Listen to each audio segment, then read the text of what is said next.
Queridos irmãos e irmãs, vamos entrar na liturgia do Sábado Santo, a Vigília Pascal, a vigília que está acima de todas outras vigílias, porque nós vamos celebrar a solenidade da ressurreição do nosso Salvador. A liturgia da palavra é extensa, temos 7 leituras com seus respectivos salmos responsoriais em cada uma delas. As 2 primeiras leituras do livro do Gênesis, da criação e do sacrifício de Abraão, as leituras seguintes do livro do Êxodo, a saída do povo da escravidão do Egito. Depois temos 2 leituras do profeta Isaías, uma do profeta Baruque e a última do Antigo Testamento do profeta Ezequiel. Aí no Novo Testamento, já celebrando essa ressurreição gloriosa de Cristo, temos como primeira leitura a carta de São Paulo aos Romanos, capítulo 6, versículo de 3 a 11. O salmo responsorial, o salmo 117. E como evangelho, o evangelho de São Marcos, capítulo 16, versículo de 1 a 7.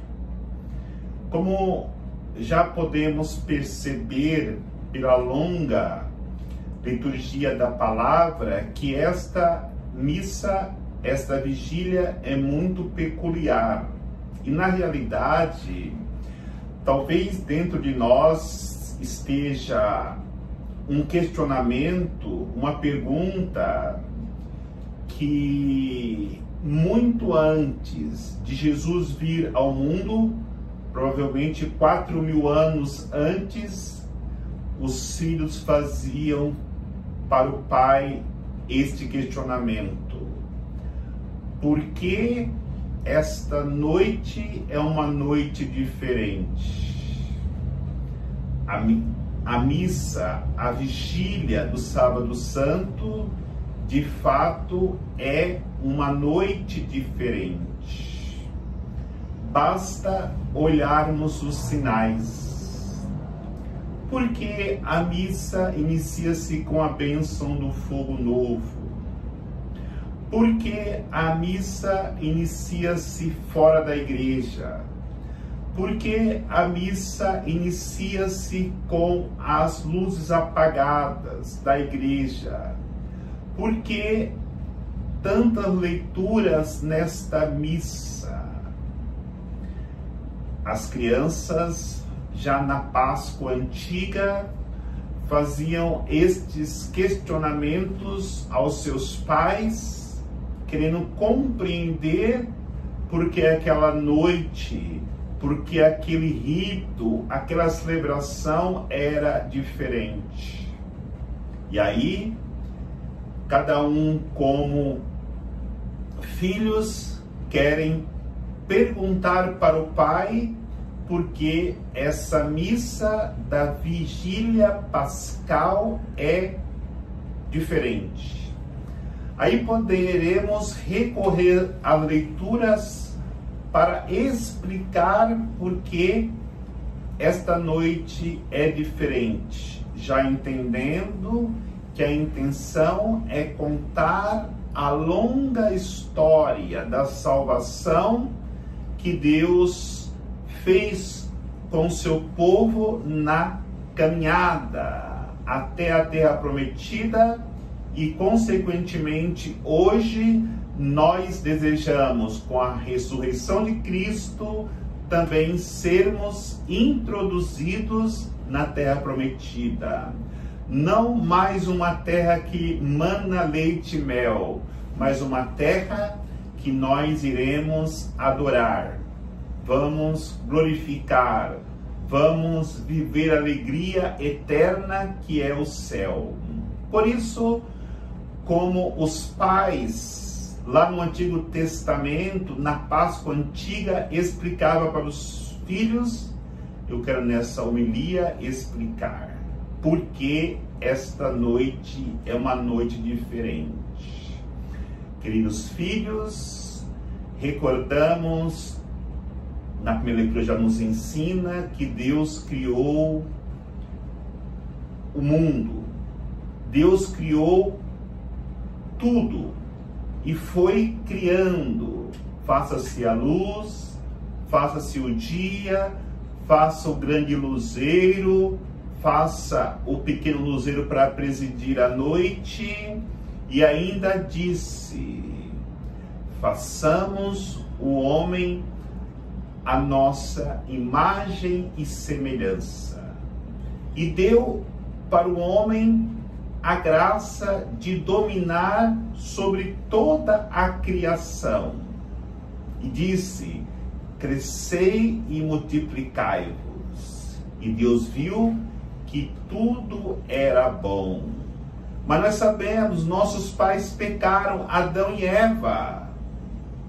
E essa realidade do pecado manchou essa relação que nós tínhamos com Deus. E por isso Deus quis nos resgatar e suscita o nosso pai Abraão, fazendo uma promessa para o nosso pai Abraão. É o que nos ensina a segunda leitura de hoje, quando Deus disse para Abraão: deixa a tua terra e vá para onde eu te enviar. Te farei a tua descendência tão numerosa como as estrelas do céu e a areia da praia. Deus concedeu tudo isso para Abraão. Inclusive, ele concedeu para Abraão aquilo que ele mais desejava, que era ter uma descendência. Fez com que Abraão, com sua esposa, tivesse Isaac. E no momento que Isaac já estava crescendo, já estava um rapaz, Deus pede: Abraão, pega o menino, sacrifica-o no Monte Moriá. Como obedecer um pedido desse de Deus? Abraão não entendeu, mas obedeceu. Pegou Isaac e subiu um monte para sacrificá-lo. Na hora que levantou o cutelo, levantou a faca para sacrificar o menino, Deus disse: não, Abraão, agora eu sei que de fato acreditas, tem fé. E Deus providenciou um cordeiro que foi sacrificado no lugar do menino.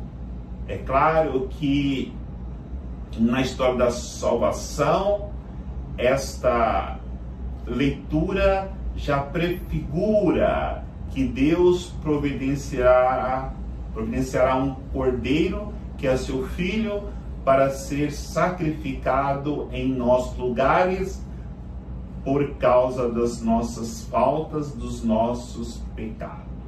E o povo continua na desobediência, mesmo Deus fazendo aliança com o seu povo através de Abraão. E por essa desobediência, o povo foi para o cativeiro do Egito e ali viveu 400 anos como escravo no Egito. E Deus suscita Moisés, e Moisés tira o povo da escravidão, caminha pelo deserto, e na perseguição de Faraó, como diz a terceira leitura do Êxodo, precipitou no mar cavalo e cavaleiros. E o povo caminhou para o deserto na liberdade até ser introduzido na terra prometida. Por isso Deus quer demonstrar para nós a nossa riqueza. Através do profeta Isaías, ele vai dizer que nós somos preciosos para ele, que vai firmar nossa base com pedras de jaspe, com rubis, vai firmar a nossa casa com safira, para demonstrar assim a riqueza, a preciosidade que nós somos para Deus. E por isso ele vai dizer: se vocês estão vivendo a pobreza, a miséria, vinde para o banquete, tomar vinhos saborosos, carnes medulosas, sem nenhuma paga. E diz: esta minha palavra vai se cumprir. Da mesma maneira que a chuva que cai do céu não volta sem fazer o seu efeito, assim também a minha palavra, dita pelos profetas, dita pelos patriarcas, estas palavras se cumprirão se nós formos como Abraão, obedientes e pessoas de fé que acreditam firmemente na palavra de Deus. Por isso, através do profeta Baruque, Deus vai dizer que vai derramar sobre nós uma água pura, mas nós precisamos renunciar o mal e entrarmos pelo caminho do bem, nos ensinando que é necessário nós não darmos para o inimigo a nossa herança. A nossa herança é uma herança muito grande. A nossa herança é uma herança eterna que conquistaremos no momento que nós caminharmos no caminho da santidade que Deus vai abrindo à frente para nós através do seu Filho Jesus, que nascerá e dará para nós forças, continuarmos sempre a nossa caminhada. E pelo profeta Ezequiel, ele vai dizer que tirará do nosso peito esse coração de pedra e nos dará um coração de carne, um coração que será capaz de amar, infundirá em nós o seu Espírito.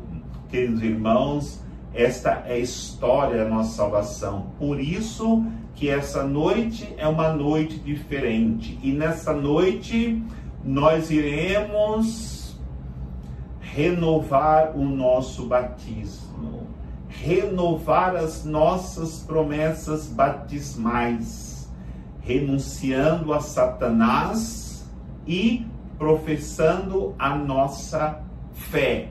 A segunda leitura nos ensina isso no momento que diz que nós somos batizados em Cristo.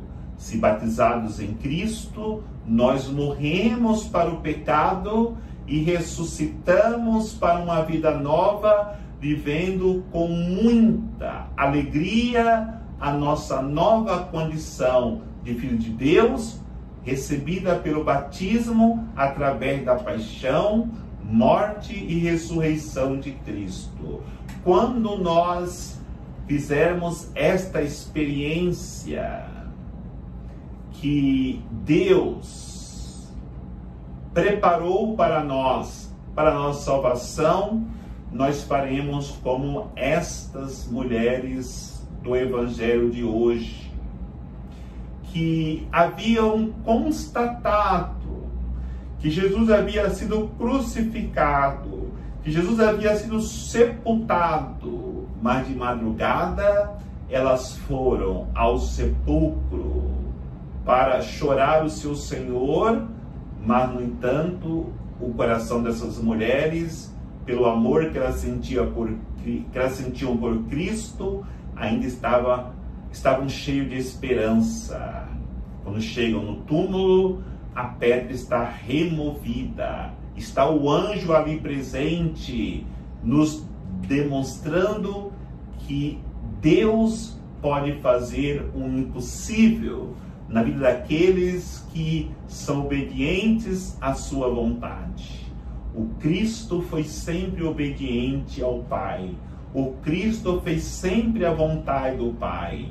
Por isso, ele ressuscitou e aquelas mulheres cheias de alegria anunciaram que Jesus Cristo estava verdadeiramente vivo, estava verdadeiramente ressuscitado. Esta realidade que precisamos constatar nessa noite e anunciar com alegria. Aleluia, Cristo ressuscitou. Aleluia, Cristo está vivo. Essa longa história de salvação faz com que, celebrando esta noite que é diferente, nós sintamos no mais íntimo do nosso coração: eu experimentei a salvação de Deus, porque o meu Senhor ressuscitou e também me ressuscitará no último dia, para que eu possa adentrar a terra prometida, para que eu possa adentrar no céu e viver a alegria eterna, que é o que Deus quer para nós, desde o dia que nós caímos no paraíso, na figura de Adão e Eva. Deus não deixou um único dia de ir ao nosso encontro para nos oferecer na gratuidade a reconciliação com Ele e, consequentemente, a salvação eterna. Que Deus nos abençoe, em nome do Pai, do Filho e do Espírito Santo. Amém. Uma feliz Páscoa para todos.